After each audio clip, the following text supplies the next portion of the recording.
I think nag-shave siya from the last time na nagkita kami. So that's Saturday. Pero meron na kasing tumubo ng kaagad. Nakwento din ng guard na kailangan daw siya sabihan na mag-shave kasi otherwise hindi na lang daw mag-shave. Oo. Kasi allowed po ba ng supplement? Like, yan ang hindi ko alam, ma'am, kung anong orders ng medical officer niya, kung allowed ba siya ng food supplements or vitamins and minerals. But I would think yes. Baka dahil sa edad niya, so kailangan niya ng mga supplements talaga, vitamins and minerals. And of course, alam nila na yung gana niya sa kain is not optimum. Yeah, just to put right back. Opo. Yung sa hair niya, kasi last time sinabi mo kaya ano lang niya yung gray hair, tapos sinabi mo rin na baka magka-color na rin siya. Oo, wala pa siya nagpa-color. May joke kami kanina pero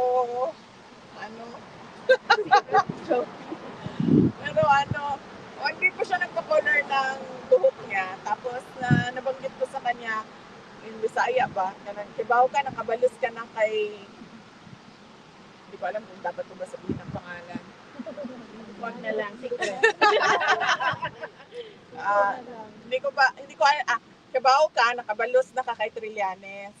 Kaya nga imuhang buhok, gwapo kaayo, ang iyahang buhok, kay balo ka nga fake. VP Inday, knowing that you are about to leave the Netherlands, how do you feel right now?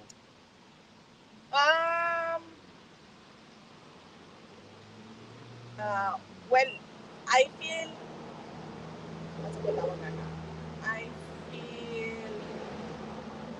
find comfort in the fact na darating si Hanilet at merong bibisita sa kanya sa mga araw na pwedeng magbisita. So yun lang kasi yung mahalaga na merong bumisita sa kanya araw-araw hindi araw-araw. Merong bumisita sa kanya sa mga araw na pinapayagan ang pagbisita para hindi siya malungkot at para merong napapasok yung araw-araw na balita. Nakikwento yung araw-araw na balita din doon sa kanya. Kasi tulad kanina, pag upo ko pa lang, nagtanong na kaagad siya anong nangyayari sa Pilipinas. So nabanggit ko na madami ang naperwisyo sa pagbaha. Sabi ko, and then napagkwentuhan namin na taon-taon na lang na ganun.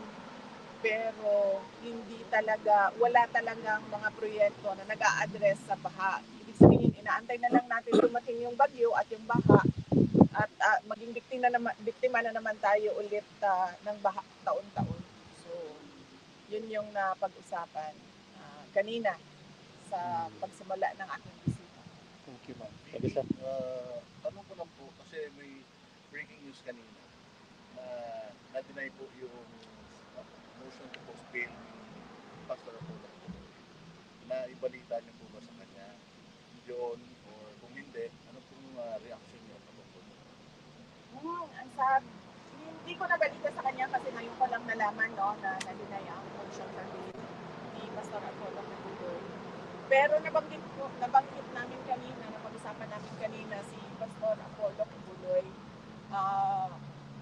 Pero as usual, yung kwentuhan namin tulad ng buhok ni Trillanes ay sabi niya na pareho daw sila ng palad ni Pastor Maguloy, pareho daw sila ng kapalaran. Tapos sabi niya, sana pala hindi na lang kami naging magkaibigan, baka pa hindi kami napunta sa detention.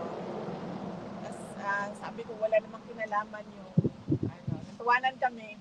Sabi ko wala namang kinalaman yung mga guhit niyo sa palad sa inyong sa mga pangyayari ngayon. Sabi ko sa kanya, politika lahat yan. Yes. Yes, Vice. Good afternoon po. Salamat sa oras at panahon. May continuation ka, Boss Dave? Mamaya na. Ma'am, may iba po tayo. Sinabi po ni House spokesperson Princess Abante tungkulin po daw ninyo na makinig sa State of the Nation address ni BBM. Sabi niya po ay handa ang Kamara na i-welcome kayo sakaling dadalo kayo sa SUNA. Your comment on this, ma'am.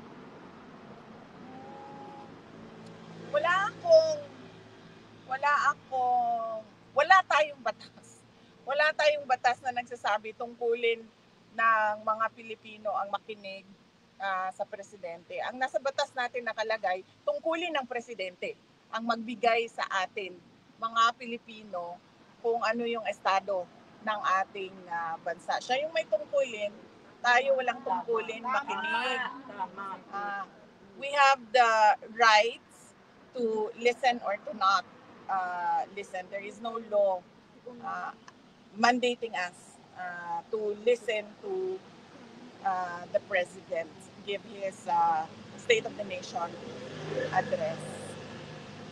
Thank you, ma'am. At additional, ma'am, giniit po ni House spokesperson Attorney Princess Abante na galing sa mga ebidensya at testimonya ng mga testigo ang kasong crimes against humanity laban kay dating Pangulong Rodrigo Roa Duterte sa International Criminal Court. Anya, marites po daw ay yung sinabi ninyo na nakakulong si PRRD dahil sa chismis. May sagot po ba tayo dito, ma'am? Siguro dapat huwag magsalita si Miss Abante patungkol sa ICC case dahil spokesperson naman siya ng House of Representatives at wala namang kinalaman ang House of Representatives sa ongoing na kaso ngayon. Nandito ako bilang isang Pilipino, bilang isang Vice President ng Pilipinas na pinaglalaban yung karapatan ng isang kasambayan natin na Pilipino na kinuha sa Pilipinas at dinala sa ibang bansa para ikulong. So meron akong rights. I have all the right to express my anger against what the administration of BBM did. Pero si Princess Abante, siya ay isang spokesperson ng House of Representatives. So ang dapat niyang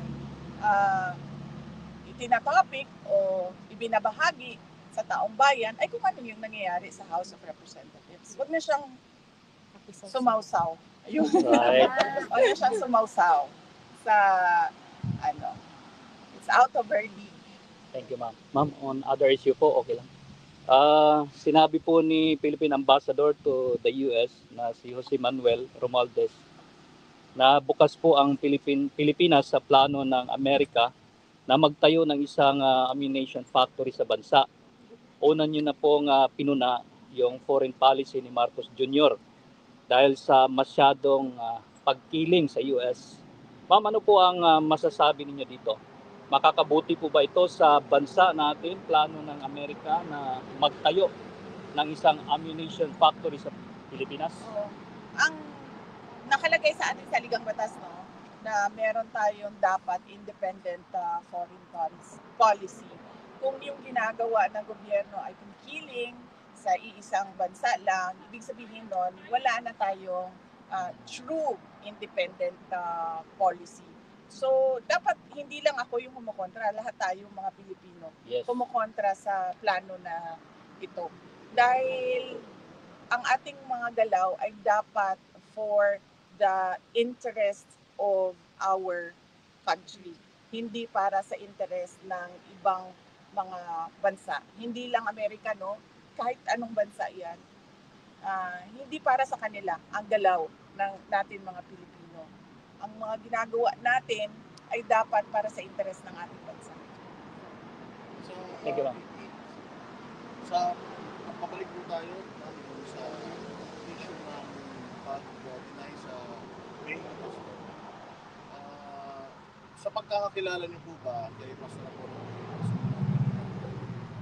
dapat ma-approve or mali po ba yung desisyon ng korte na i-deny siya considering na mahina naman po talaga yung mga ebidensyang pinipusita o hearsay lamang sa inyo po bang pagkakakilala, pwede niyo po mag-vouch si Pastor Apollo sa mga kababayan? Hindi ko alam, unang-una, hindi ko kasi nabasa yung decision ng judge kung bakit dininay yung application for bail. At pangalawa, hindi ko rin alam kung ano yung ebidensya na ipinakita ng prosecution para sila mag-oppose sa pag-apply ng bail ng accused. No? So mahirap magbigay ng comment kung wala akong alam kung ano yung nangyari doon sa loob ng korte. VP, another question about your impeachment. Kasi nag-release ng statement ng House of Representatives that they are not going to answer the Supreme Court's asking them to relate significant materials with respect to their decision-making process. What if it's possible for you to make comment po about the move of the House of Representatives that they are not going to provide this information kasi nga it is within the rights of their internal procedures daw, and it's not within the jurisdiction of the Supreme Court to ask these pertaining documents. Yan na yung nakalagay, no? Pinablish ba namin ang petition ng House. namin? Nag-release ang House of No, Representatives. ang petition namin, nakalagay lahat doon sa petition namin. Nakalagay lahat doon sa petition namin sa Supreme Court kung ano yung sinasabi namin na labag sa batas na ginawa nila. At syempre, dahil korte yon ay kailangan mabigyan din ng pagkakataon yung kabilang kampo na magbigay ng mga hinihingi ng korte. At nandun pa rin kami sa sinasabi namin na mali yung ginawa nila. Labag siya sa konstitusyon, labag siya sa batas, at lalong-lalo na nilabag nila yung karapatan ko na na maging fair yung proseso ng pag-file ng impeachment. Any questions? Madam VP, bumabaha po ngayon sa Pilipinas dahil sa bagyo. At alam naman po natin na meron po isang congressman from Bicol ang nagpo-propose na imbestigahan po yung Dolomite Beach na dahilan daw po ng pagbabaha sa Metro Manila. So marami pong ulit baha ngayon. Baka ibintang din po yun kay Pangulong Duterte dahil alam naman natin na yung Dolomite Beach isa po sa mga protest. Oo, hindi na ako magtataka kung lahat ng ginawa o lahat ng ginagawa ni dating Pangulong Duterte ay imbestigahan ng administrasyon ngayon. At hindi na rin tayo magtataka kung lahat noong mga nangyayari ay sasabihin nila na kaparte yan ng war on drugs. At kasalanan yan ni President Duterte. Kasi nga, sinabi ko na, ang ginagawa kasi nila is political scapegoating.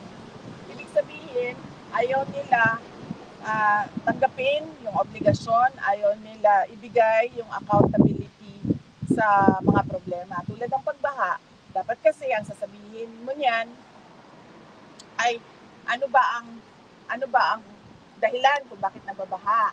Ano ba ang plano natin para sa susunod na bagyo ay hindi nababaha?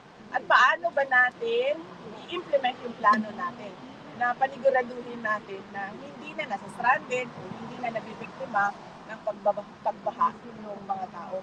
Ganun dapat ang sagot ng gobyerno. Hindi yung magtuturo sila ng ibang tao. Kasi nililihis nila yung attention ng tao sa totoong problema.